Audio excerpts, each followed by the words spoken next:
इमाम हसन का भी दिन मनाना चाहिए कि नहीं? अयो इमाम हसन रदी अल्लाह ताला अन्हु, आपको पता है ये कायनात का वो अजीम शख्स है, हसन इब्ने अली, वो अजीम हस्ती है। इसने ताज छोड़ दिया, तख्त छोड़ दिया, पर नबी पाक की उम्मत को जोड़ दिया।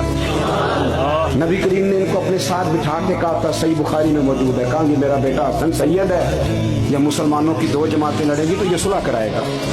हजरत इमाम हसन ने तख्त छोड़ा, ताज छोड़ा, लेकिन मुसलमानों को आपस में इतनी बड़ी कुर्बानी, इतनी बड़ी कुर्बानी।